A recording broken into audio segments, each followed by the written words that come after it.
पृथ्वी सूर्याभोवती फिरते. ते डिस्टन्स मी तुम्हाला दाखवते. तुम्ही जा पुढे पुढे जा पुढे पुढे जा आणि मग मी तुम्हाला अंतर सांगतो.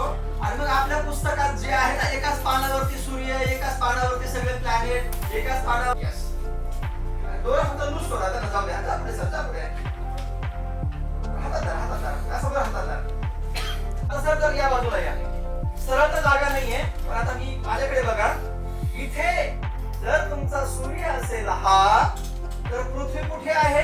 एवढ्या मोठ्या अंतरावरनं तिथे आहे. पृथ्वी सूर्याभोवती फिरते. अर्ध्या फुटाचा केलाय बघा. पृथ्वी किती? 1.3 मिलीमीटर. आणि अंतर किती? एवढं मोठं. तर तुम्हाला हे ग्राउंड वरती करण्याची गोष्ट आहे. आणि त्यातली तर तुम्हाला सांगतो, पृथ्वी फार जवळ आहे. तर तुम्हाला जर प्लुटो जर काढायचं असेल ना, प्लुटो जर दाखवायचं असेल तुम्हाला ना, तर मला तुम्ही सकाळी तिथे गाड्या बिड्या लावल्या असतील ना, तिथे जावं लागेल प्लुटो दाखवायला. जेव्हा एवढ्या सूर्यासाठी कल्पना करा. तर हे तुम्हाला आयडिया येण्यासाठी मी दाखवलं. अंतर तुम्हाला दाखवतोय, तिथे अंतर तुम्हाला दाखवतोय. फरक कळलं का तुम्हाला?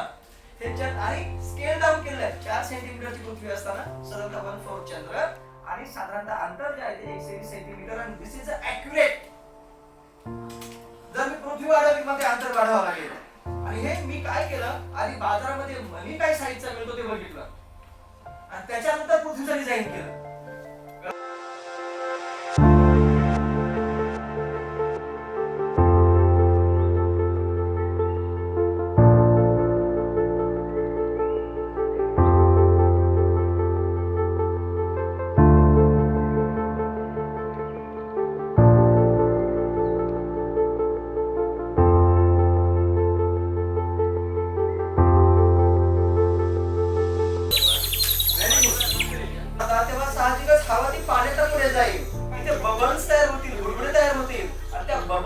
पाण्याची लेवल कमी जास्त होणार आणि इथे जो हवेचा कॉलम आहे, स्तंभ आहे, तो कमी जास्त होणार लांबीनं. आणि जर लांबीनं कमी जास्त झाला तर आपल्याला आवाज वेगळा वेगळा करता येतो.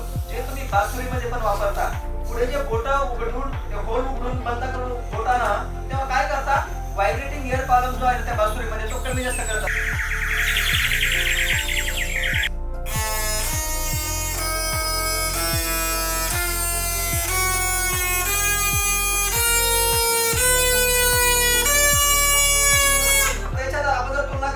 आईचा सूर आणि बाबाचा सूर आपल्या असं मुलांना विचारलं, आई कोण आणि बाबा कोण तुम्ही ओळखायचंय?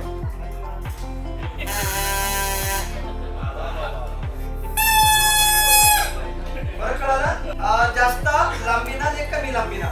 याला जर मी असा कापला आणि असं शार्पन केला आणि पुन्हा याला असं कापलं आणि शार्पन केला, इथे जो ट्रायंग्युलर आकार झालेला आहे, बेबी क्रोकोडाईल माउथ याला पण म्हणतो, बर्ड बीक म्हणतो. याला जर असा आपण जोरात फंकर मारली ना,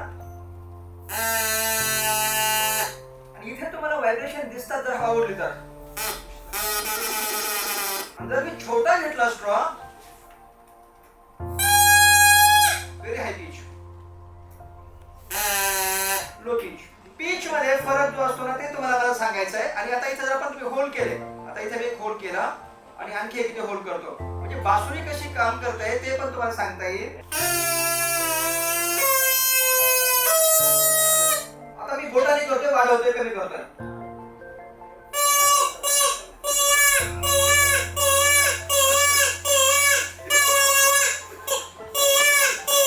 आणि हे मी केलं इथे. लेंथ वाढवली, लेंथ कमी केली. कंपन आहेत ना, अतिशय तुम्हाला छानपैकी जाणवतात हाताला. फिलिंग करणं महत्वाचं आहे. जे एज्युकेशन मध्ये काम करतात, अंगचलनच्या पण बोलण्याचं बऱ्याच वेळा आलं, त्यांचं सर्वांचं म्हणणं हेच असतं की तुम्ही एक्सपिरियन्शियल लर्निंग. आता नुसतं बघा ह्या मुलांना त्यात जोडता नाही, बघा तुम्हाला छान आवाज आहे, कोणी करत असतं का? त्यांच्या हातात फोका द्यायचाच नाही, त्यांच्या हातात नट द्यायचा, करायला लावायचं. आणि आता मग असं कानाला लावा किंवा लाईट लावा, मग तुम्हाला जाणवतं की काय आहे. आणि हे व्हायब्रेशन फील करायचं, फीलिंग असं का होतं.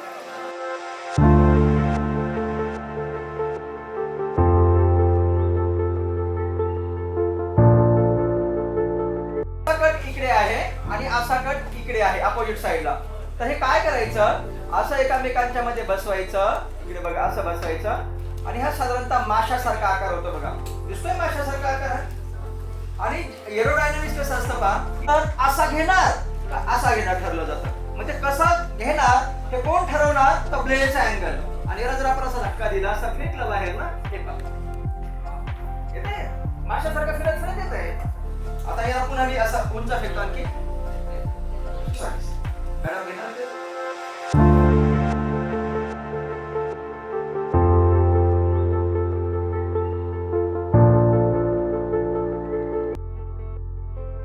पडण्यासाठी नुसतं सोडतोय याला मी. नंतर जर तुम्ही याच्या ब्लेडच्या पोझिशन्स बदलल्या ना, ज्या दिशेने आधी फिरत होता ना त्याच्या एक्झॅक्टली अपोजिट फिरणार ते.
काम करायचं फक्त ते फूड खाणं आणि आपली साईड.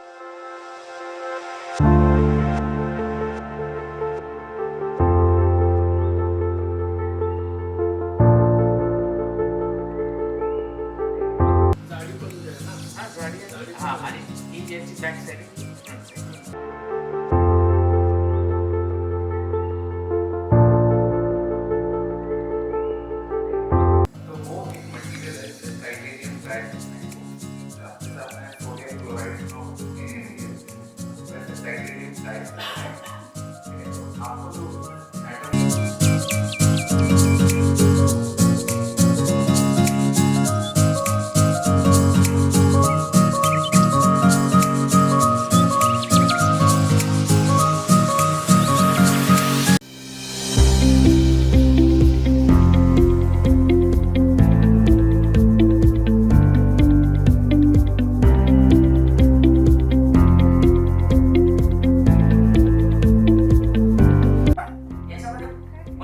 केल्यानंतर काय होते,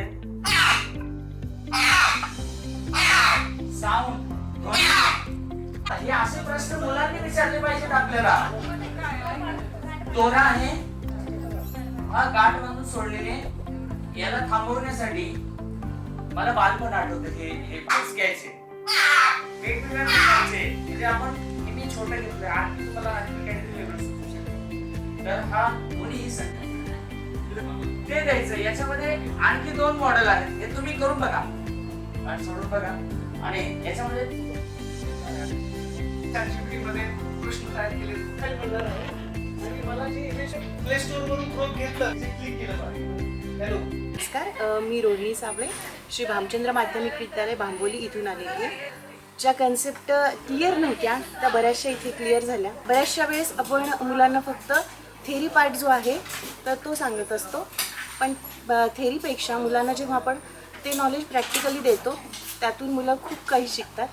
आणि हे आम्हाला इथं आल्यानंतर कळालं, त्याच्यामुळे इथं आल्याचा खूपच फायदा झाला. इथे आलात त्याबद्दल खरंच छान वाटतं. असं उत्साही शिक्षक आल्यावरती सर्वात महत्त्वाचं म्हणजे अंगद सर आले आणि मोनाली मॅडम आल्या. त्यांच्याशी म्हणजे खूप आमचे जुने संबंध आहेत आणि खूप छान वाटतं की आम्ही जे सांगतो ते त्या करतात ॲक्च्युली. आणि ते खूप महत्त्वाचं आहे, कारण का असं तुम्हाला वाटू शकतं ना की आम्हाला इथे बसून सांगायला काय आहे, पण हे खरंच वर्गात करता येतं का.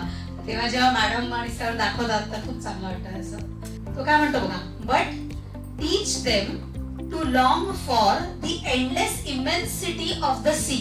म्हणजे काय की ही बोट तुम्ही बनवताय खरं, पण ती बोट बनवून तुम्ही काय करू शकता, की अख्खा एवढा समुद्र आहे, तुम्ही तिथे जाऊ शकता, तुम्ही त्याच्यात नवीन विश्व तुमच्या डोळ्यासमोर येऊ शकतं. तर हे करणं जास्ती गरजेचं आहे. त्याचप्रमाणे म्हणजे मला सांगण्याचा माझा उद्देश हा आहे की मुलांना आपलं नुसतं तुम्ही सांगितलं काहीतरी करून दाखवलं तेवढं पुरेसं नाहीये. हे सगळं करून काय होऊ शकतं, उद्या ते कसा विचार करू शकतात, उत्तम प्रकारे विचार करून ते कितीतरी वेगवेगळ्या प्रकारच्या गोष्टी करू शकतात, हे कुठेतरी आपण डोक्यात ठेवलं पाहिजे आणि तशा प्रकारे विद्यार्थ्यांना प्रेरित केलं पाहिजे. ठीक आहे, सगळ्यांना थँक्यू सो मच. सगळे आलात. Thank you madam, thank you sir.